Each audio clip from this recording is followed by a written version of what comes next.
Assalamualaikum warahmatullahi wabarakatuh. Halo teman-teman, kita jumpa lagi di series terbaru lagi.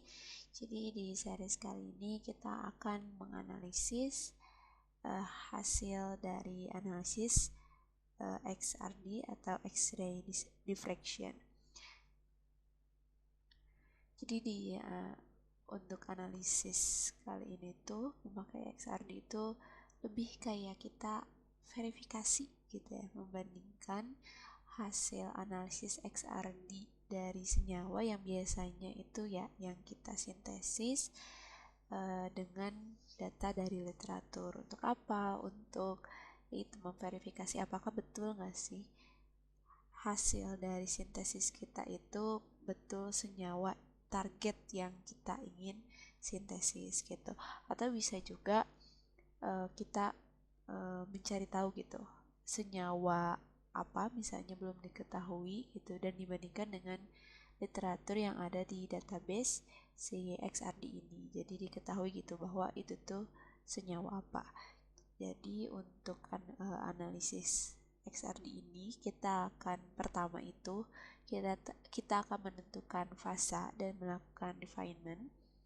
Itu memakai aplikasi match dengan exclamation mark. Oke, so kita buka dulu.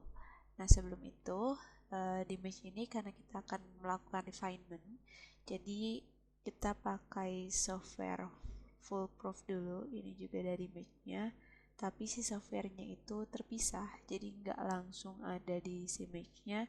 Jadi kita buka dulu. Pertama adalah software foolproof-nya yang ini, lalu baru kita buka software match-nya.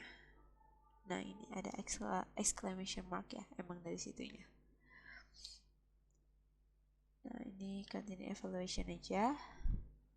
Nah, oke, ini adalah tampilan dari match untuk analisis XRD kali ini.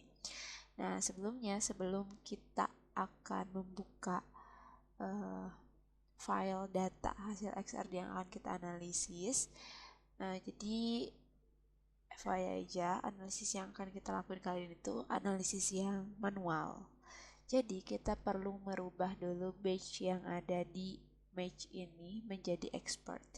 Jadi kita ke tab option lalu ke batch option. Nah, sebenarnya ini udah dalam expert ya, udah di expert. Jadi di sini tuh ada beberapa user level. Nah, biasanya kalau yang karena kita mau melakukan analisisnya itu secara manual, kita pilihnya expert. Kalau misalnya penentuan atau analisisnya itu otomatis, itu biasanya pakai yang user level beginnernya. Jadi karena kita manual, kita pilih yang expert, lalu oke aja. Nah, sekarang karena kita batch-nya udah dirubah, kita sekarang buka file yang akan kita analisis. Bisa lewat file ini terus open, bisa lewat icon tambah ini, atau bisa pakai shortcut Ctrl plus, bebas. Kita langsung aja kita misalnya buka open. Nah, ini ada yang sebelumnya, discard dulu aja. Nah, ini filenya yang ini, kita pakai yang ini dan open aja. Nah, ini pastiin di set experimental detailsnya itu type of radiationnya X-rays, wavelengthnya di CU sampai KA, terus absiskannya itu 2 theta. Kita okein aja. Nah, oke, ini adalah file atau data yang kita punya. Tapi kalau teman-teman bisa lihat di sini datanya kurang halus, jadi banyak. Nah, kalau kita perbesar ini banyak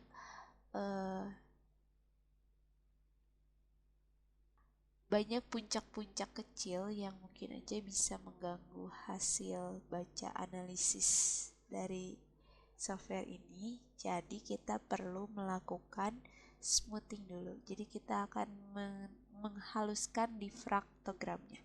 Kita kecilin terlebih dahulu biar kelihatan kayak tadi. Nah, ini udah kecil kembali. Itu memperkecil atau memperbesar itu bisa pakai ini ya, zoom in zoom out di trackpad. Aku nggak tahu apakah bisa berlaku di OS Windows yang lain karena di sini pakai Windows 11. Oke. Jadi kita smooth dulu, kita ke tab yang pattern, terus pilih yang smooth raw data. Ini juga bisa pakai shortcut ya, Ctrl F4, bebas aja. Kita pilih aja smooth raw data. Nah, ini lebih smooth datanya. Oke, jadi sekarang kita akan mendeteksi nih senyawa yang hasil analisis XRD ini senyawa apa sih? Gitu, atau misalnya kita mau verifikasi apakah betul gitu senyawa yang dianalisis ini tuh adalah senyawa target kita gitu.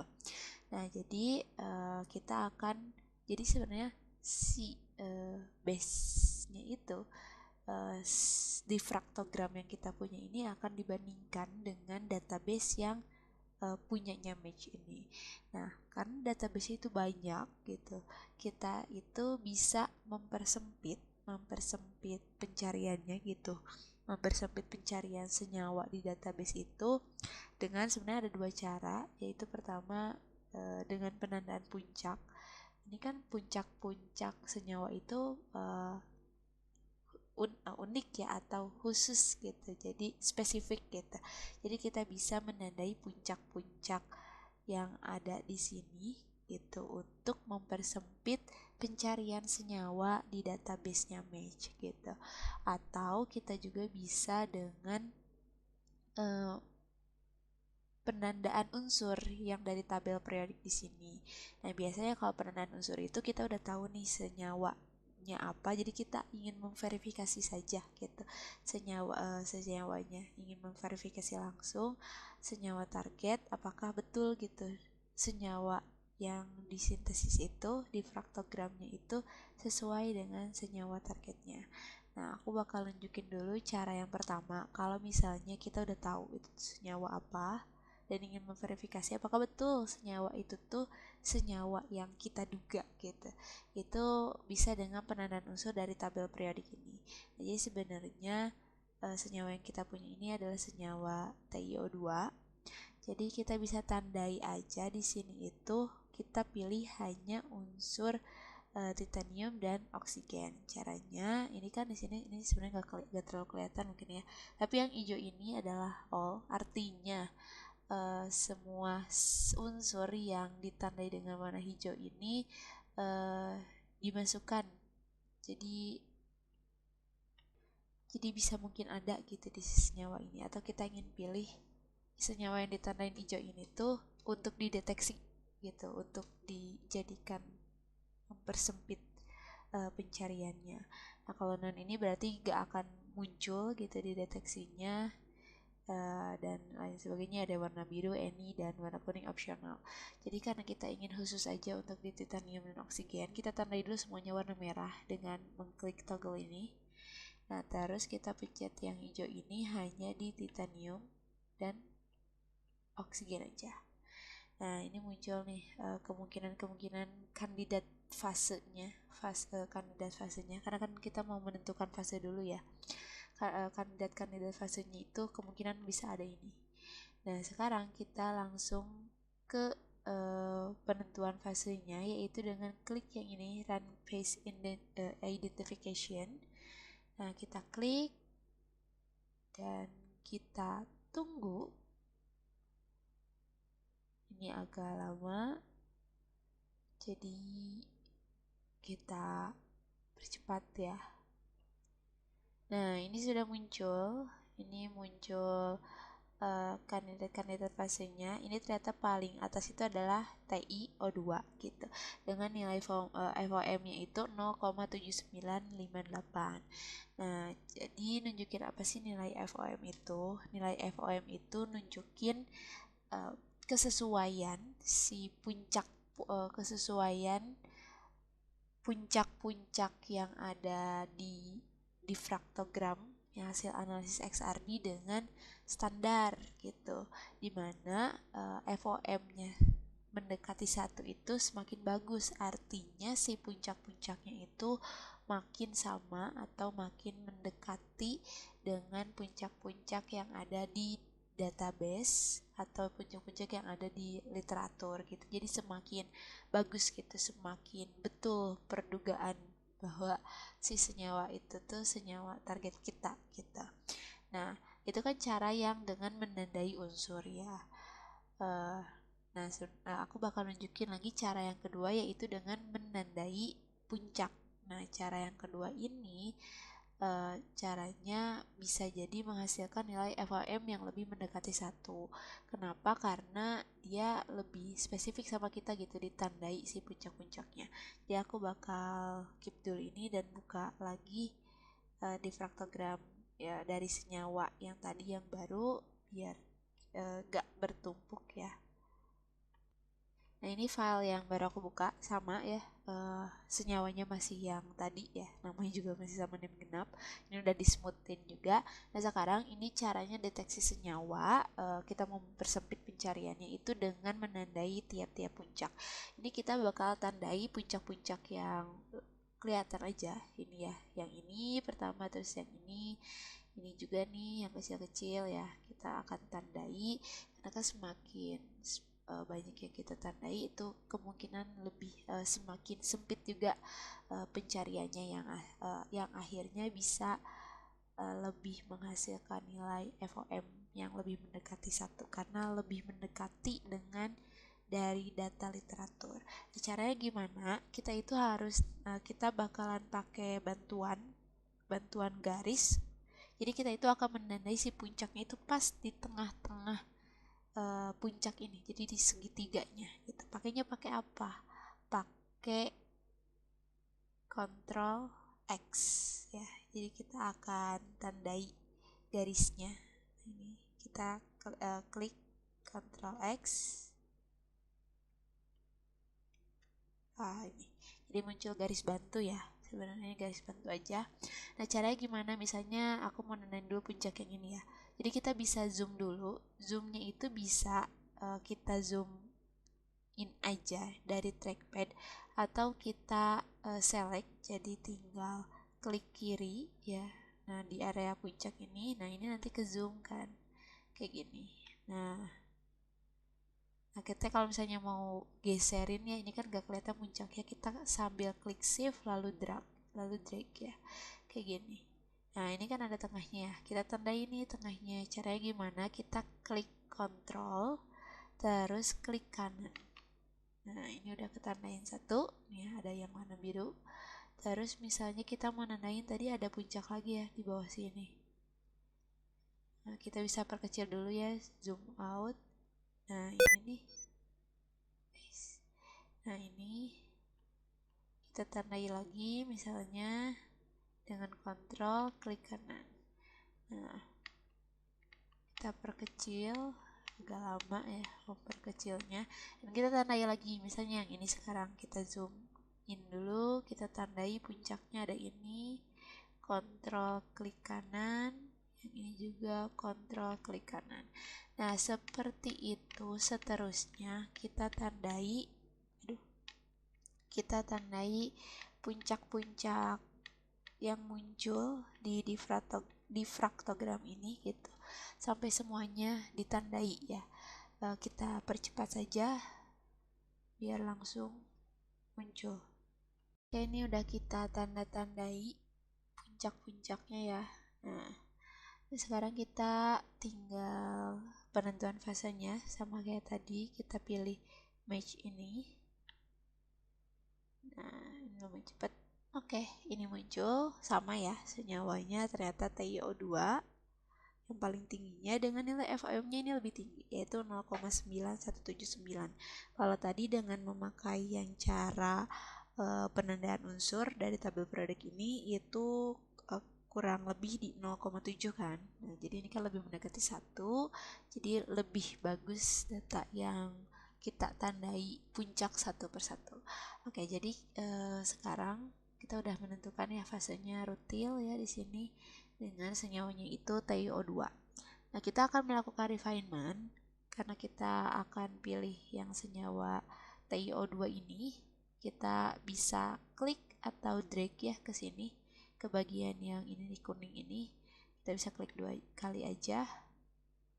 Nah, jadi kita akan refinement yang ini aja, TiO2. Kalau sudah dipindahkan, kita sekarang lakukan refinement pakai yang foolproof ini, FP. Kita kan udah buka ya tadi. software foolproofnya. Jangan lupa teman-teman juga harus download dulu software foolproofnya. Kita klik ini. Nah, ini sekarang kita bakal ngelakuin 2 kali dulu refinement ya. Kita pertama yang automatic dulu, terus kita langsung aja run foolproof. Nah, ini biarkan dia menghitung.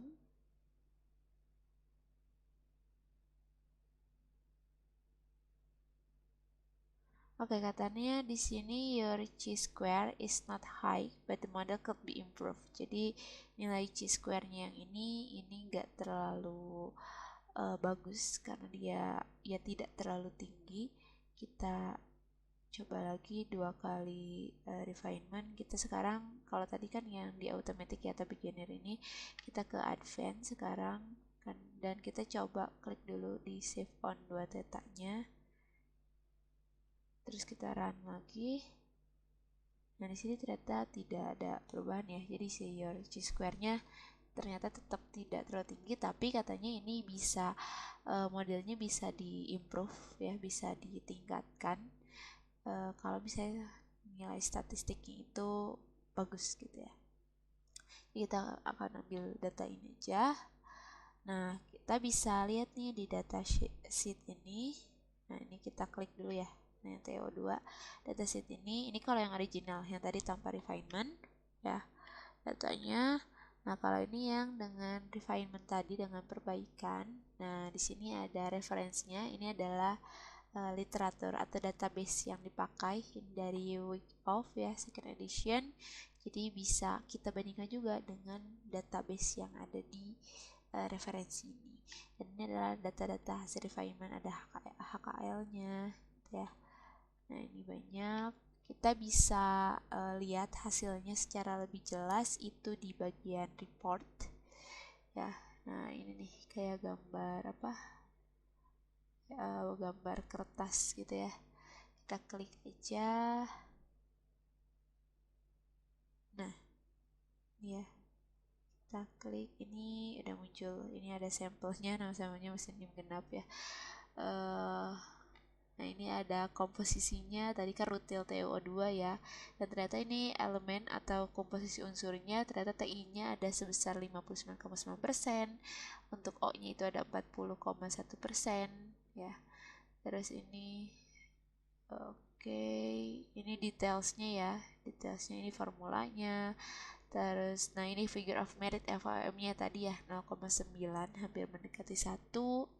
Terus total number of peaks-nya, jumlah dari puncaknya, peaks in range-nya, terus peaks match-nya yang dengan database itu ternyata match-nya ada 22 jumlahnya, terus intensitasnya, space group-nya, ini kristal sistemnya juga sudah teranalisis bentuknya tetragonal, unit cell-nya udah ada gitu ya. Nah ini referensinya yang tadi ya. Ini dan ini pick list-nya atau list puncak yang mewakili senyawa apa gitu ya. Senyawanya kan cuman kita ambilnya cuma TiO2 ya. Jadi ini adalah puncaknya, ada 22 puncak yang sesuai dengan database. Gitu. Nah, ini parameter list untuk tadi ya hasil refinement-nya. Ini kita lihat profile areasnya. Ini dan ini grafik dari ya pola difraksinya. Itu difraktogramnya.